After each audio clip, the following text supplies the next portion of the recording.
શ્રી સર્વોત્તમ charitable trust સંચાલિત શ્રી વલ્લભ વિદ્યા મંદિર શાળા ખાતે ઇકો ક્લબ પ્રવૃત્તિ અંતર્ગત વૃક્ષારોપણ અને વૃક્ષોના જતન અંગેના સાંસ્કૃતિક જાગૃતિ કાર્યક્રમનું આયોજન કરવામાં આવ્યું હતું। શ્રી સર્વોત્તમ ચેરિટેબલ ટ્રસ્ટ સંચાલિત શ્રી વલ્લભ વિદ્યા મંદિર શાળા ખાતે આયોજિત વૃક્ષારોપણ અને સાંસ્કૃતિક કાર્યક્રમમાં વલ્લભકુંડના યુવા આચાર્ય પરમ પૂજ્ય ગોસ્વામી 108 શ્રી આશ્રયકુમાર મહોદય અતિથિ વિશેષ તરીકે ઉપસ્થિત રહ્યા હતા।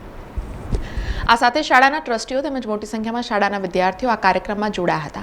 કાર્યક્રમની શરૂઆત પ્રાર્થના સાથે થઈ હતી અને ઉપસ્થિત લોકોનું માલ્યાર્પણ સાથે સ્વાગત કરવામાં આવ્યું હતું। ત્યારબાદ વૃક્ષારોપણ અને માર્ગદર્શન મુખ્ય કાર્યક્રમ યોજવામાં આવ્યો હતો। આ તબક્કે જનજાગૃતિ અર્થે પર્યાવરણ બચાવના સંદેશા સાથે રેલીનું પણ આયોજન કરવામાં આવ્યું હતું।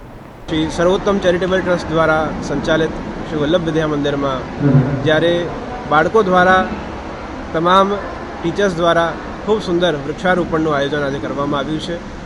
વિશેષ કરીને વૃક્ષારોપણ કેમ કરવું, શા માટે કરવું અને એનાથી પ્રકૃતિને અને આવનાર પેઢીને શું ફાયદો પહોંચશે એ સંદેશ આજના બાળકોમાં પહોંચવું ખૂબ જરૂરી છે કે જ્યાં આજે આધુનિકતા તરફ વધીએ છીએ પરંતુ આપણા રૂટ્સ એટલે કે આપણા પ્લાન્ટ્સ ટ્રીઝ છે એને પણ પ્રિઝર્વ કરવા માટે, એમની રક્ષા કરવા માટે આજે ખૂબ સુંદર અહીંયા વલ્લભ વિદ્યા મંદિર દ્વારા આ પ્રયાણ કરવામાં આવ્યું છે।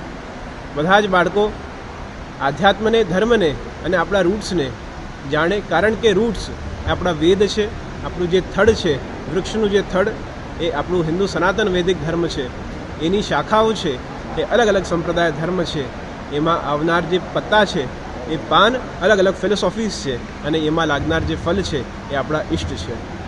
તો આ આખું આધ્યાત્મ એ વૃક્ષ સમાન છે અને એ વૃક્ષની સંરક્ષણતા એને આજે આપણે ચર્ચા કરીએ છીએ કાર્બન ડાયોક્સાઇડની અને મોનોક્સાઇડની આદિ, પરંતુ જે ઓક્સિજન છે કે જેનાથી આપણું પ્રાણ સુરક્ષિત રહે છે, જે ફોટોસિન્થેસિસના કારણે જે આખી પ્રકૃતિનું સંરક્ષણ થઈ રહ્યું છે, તો એ સંસ્કાર બાળકોમાં આવે અને આપણી આવનાર જનરેશન શુદ્ધ સાત્વિક જીવન જીવી શકે એવો ખૂબ સુંદર પ્રયાણ આજે અહીંયા કરવામાં આવ્યો છે। સમાચારોના સતત અપડેટ માટે TNN ન્યૂઝને YouTube પર સબસ્ક્રાઇબ કરી બેલ આઇકોન પ્રેસ કરો અને અમારી સાથે જોડાયેલા રહો Facebook, Instagram અને Twitter ઉપર।